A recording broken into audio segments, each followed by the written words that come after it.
want to help you make sure that your child is riding in the correct car seat. It is life-saving information. In fact, just 30 minutes ago, if you were watching, we brought you the story of a 7-year-old local Jacksonville boy named Jacob Munoz who was paralyzed when his family got into a car accident. He was riding in a booster seat at the time, but he had moved the shoulder strap behind him and he was not fully protected. Thankfully, Jacob is okay.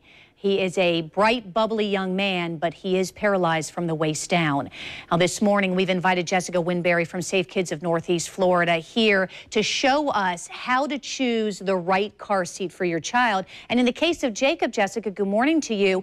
He was sort of made fun of at school because he's a petite child, and he was in this kind of car seat, which really is the best car seat because it has that 5-point harness, which gives tremendous protection, but he was being teased at school because he wasn't in a booster seat yet because of his age, and so his parents moved into the booster seat perhaps a little too young. Which we see all the time.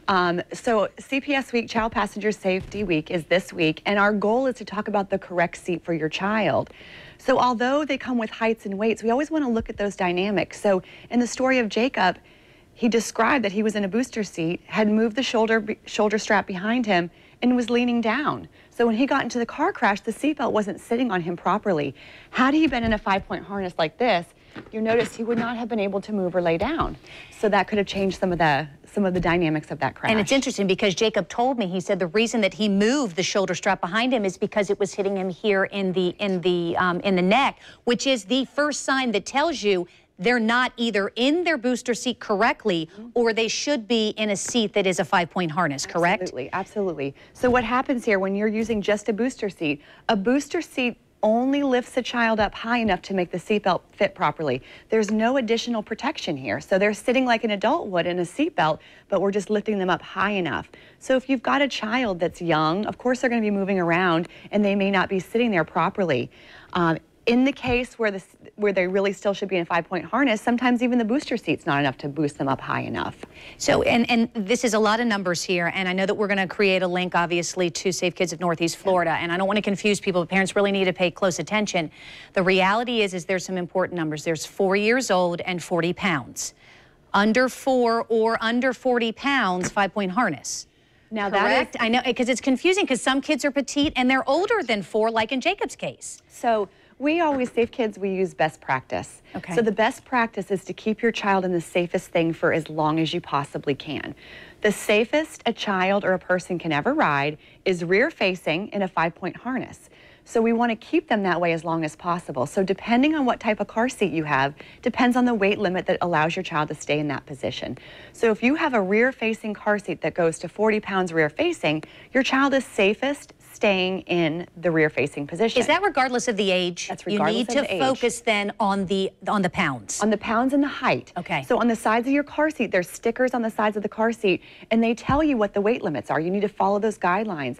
Most parents worry about the feet hitting the back of the seat in a rear-facing position. That is not a concern. When you see the neck and the spine injuries that children sustain, we are not concerned about the feet and the legs in an accident. But what you are finding a lot of times is that parents are frequently, when their child outgrows something like this, they're just putting them in a regular seatbelt, an adult seatbelt, which is why you're bringing awareness specifically to booster seats, because we're talking about kids.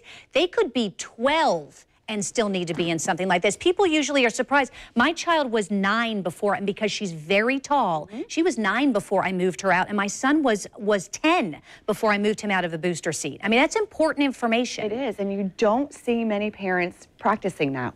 Kids do not fit in a seatbelt properly until they're 4 feet 9 inches and between 80 and 100 pounds.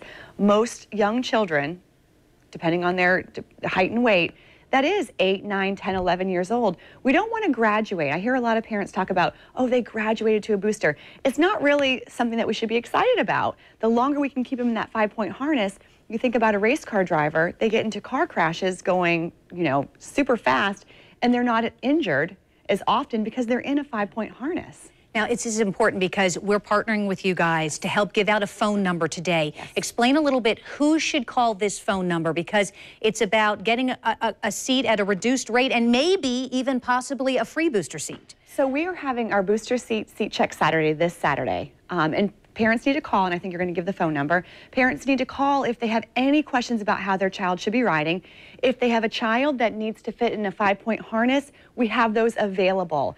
If they have a child that has outgrown a 5-point harness and is eligible for a booster seat, they should call, especially if they need some help getting access to a car seat or a booster seat. So when they call, we can talk to them on an individual basis about what would be best for their child.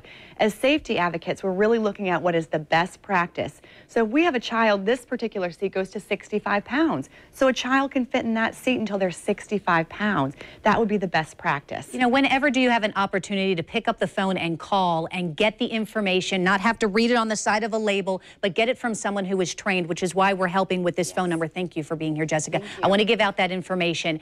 Of course, this is about helping older children strap into the correct seat. The phone number to call, and we are going to be running this crawl through 10 o'clock today. The phone number to dial is 202-4302. You can also find out details about how you can take your car and have it checked by a car seat technician, your car seat, and have it checked by a car seat technician like Jessica this Saturday, the address where you can go. And again, we'll be running this until 10 o'clock. Limited availability, folks. They're only manning this phone number until 4 o'clock today, and you have to register if you want to be available to get one of these car seats. So please call that number by 4 o'clock today. Now, in the meantime, we want to take a live look outside. Oh, no, actually, we're going to talk to Richard about the weather and the need for an umbrella later today when we come back from the break. We'll be right back. There's no other time.